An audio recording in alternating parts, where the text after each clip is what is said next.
हमारे शरीर में रोग नहीं हो। 1.5 अरब मशीन है, कब कौन मशीन फेल हो जाएंगे पता नहीं। और सारी मशीन को चलाने वाले एक ही आदमी है। यदि हर मशीन पर अलग अलग आदमी हो तो सुरक्षा भी हो। 1.5 अरब मशीन को चलाने वाला एक ही आदमी है, कितने मशीन पर ध्यान देंगे। शरीर का अस्वस्थ होना तो स्वाभाविक है। कितना भी दान पुण्य कर लेंगे, धन की रक्षा होगी। या तो धन छोड़कर आप चले जाएंगे या आपके सामने से धन चला जाएगा। आखिर में कहा कोटिंग त्यक्त्वा हरिं स्मरेत्, करोड़ों कामों को छोड़कर ईश्वर का भजन करना चाहिए। भजन करने से किसकी रक्षा होती है? आत्मा की रक्षा होती है।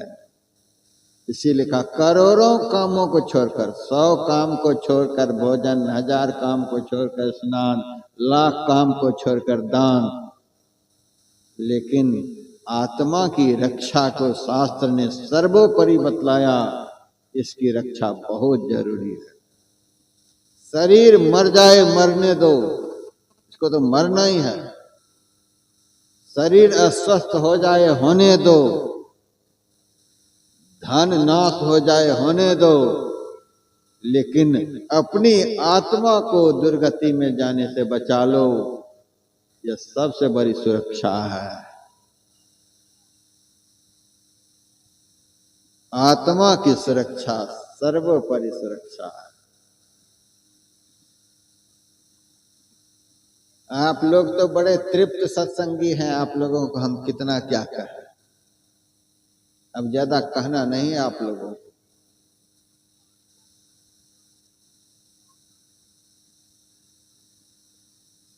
यहाँ पर संत में ही लीलामृत नामक ग्रंथ आया हुआ है हरिद्वार से।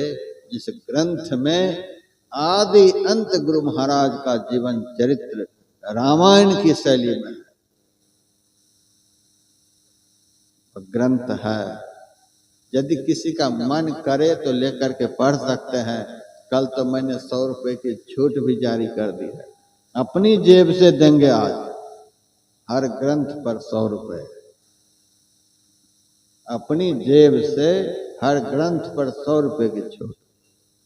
और आप लोग पढ़िएगा। गुरु महाराज जब गृह का त्याग किए थे, ना भोजन का ठिकाना, ना पानी का ठिकाना, ना सोने का ठिकाना। कितने दिन बीत गए गुरु महाराज को लंगोटी के सिवा दूसरा कोई वस्त्र नहीं था। ऐसे जीवन हमारे गुरु महाराज जी है।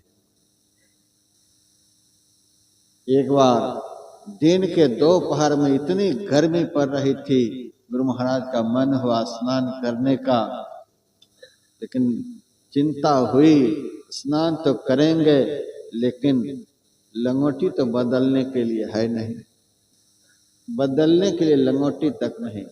इतनी विरक्त संत के हम लोग शिष्य हैं, बदलने के लिए लंगोटी नहीं। तब दिमाग में आया लंगोटी कुछ चौड़ी है,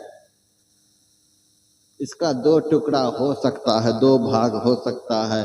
एक मोटा वृक्ष के आड़ में जाकर के लंगोटी के 2 भाग किए। एक भाग पहने रहे, दूसरे भाग स्नान के बाद पहने हैं। ऐसा गुरु महाराज का जीवन चरित्र है।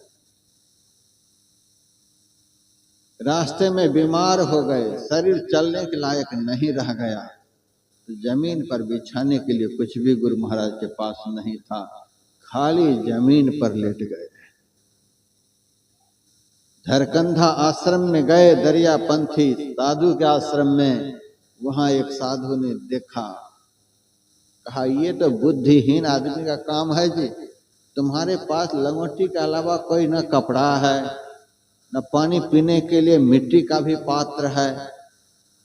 यह कौन सा जीवन बना रखा है।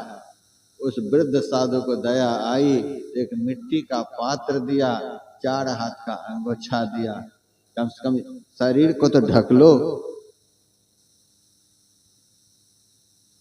और आखिर में गुरुदेव का वचन, जब से हम संत मत में आए न कभी जीवन में भरपेट भोजन किया, न नींद से सोया। इतने बड़े तपस्वी हमारे गुरुदेव थे।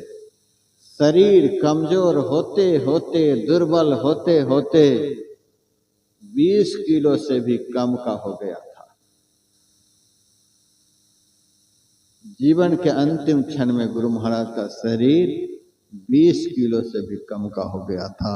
हमारे पुराने सत्संगी यहाँ पर हैं, वे देखे होंगे मांस हड्डी के भीतर में घुस गए।